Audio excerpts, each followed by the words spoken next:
thanks so much for organizing this event. I've been to a couple of playscapes before, maybe 3, and I think they're a really great way to generate a lot of ideas. In this case, those ideas will become the ground from which artists and designers will contemplate this site as they enter the competition. One more fact, I guess, about the competition for those of you who are in the design fields, and I know I recognize a few people in here. This is a 2-phase or 2-stage design competition that will begin with a qualifications and experience phase where the hopeful design teams will submit their past experience, an artist statement or a designer statement, and then there'll be a selection process from that group. That's all online through SlideRoom, which is an online submission site. We'll select a short list from that, maybe up to 5 teams, and those 5 teams will be given a stipend to actually develop design proposals for the site. And then the jury will meet and review those, will actually interview those individuals or teams, and then make a selection, and that winner will end up having the ability to get a commission for this final resolution of that project on the site. So that's just a little bit jumping ahead into the competition phase.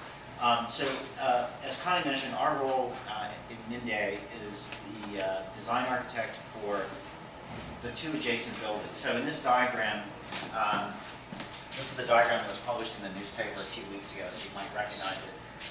This building here, curiously colored blue, is the Blue Barn Theater. And we've been hired by the Blue Barn as their architect to develop this new building. It is a 1-story building. It is about 11,000 square feet. It's a 99-seat theater, so it's slightly bigger than the existing Blue Barn in terms of the size of the audience, but really the same sort of spirit that the Blue Barn brings to the sort of experimental theater world. So the challenge for us as architects is to try to take the Blue Barn from its existing home, move it to this new home, and not actually change the way it functions as an institution. And that's what's exciting about the project. And so that will be a 1-story building. The sort of lighter part of it is just highlighting where the theater house actually is.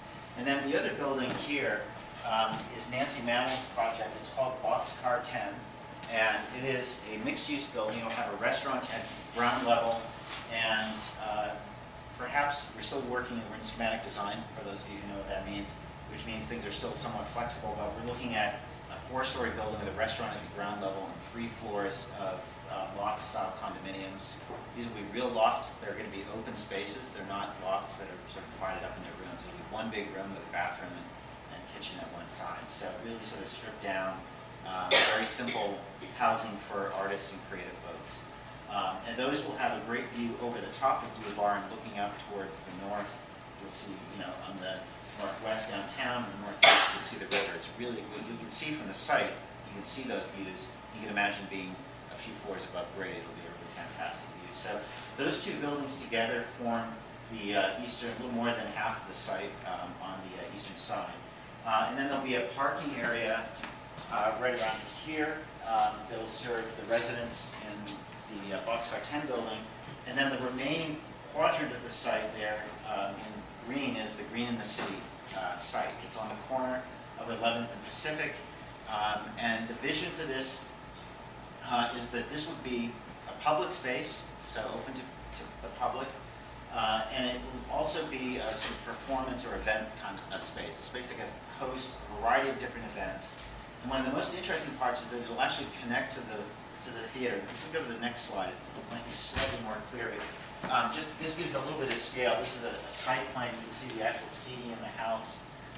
There's an outdoor space in the Blue Barn that then opens up into the park. So it would be possible to actually have a performance that could spill into the park, or the audience could spill into the park. And so there's some really interesting opportunities to connect these 2 spaces together. You can also see the parking stalls here. It's not a very big parking lot, just enough for the residents, and that's about it. We wanted to reduce the parking. This is Nancy's vision, so that she could preserve this quadrant of the site as a public space. And so that's really what we're here to talk about today, is how to create a public environment in that space that serves this community. But in addition to that, actually provides some vision for maybe more innovative ways of developing public space in cities like Omaha, and developing them at a reasonable budget. We're not going to be funding this with, you know, $5 million for elaborate stone paving all over the place. This is going to be a model urban park that could be built in almost any community for reasonable budget. So that's the challenge for the designers. The goal for you folks is really to start to help us generate a sense of how this would actually work in the community and get this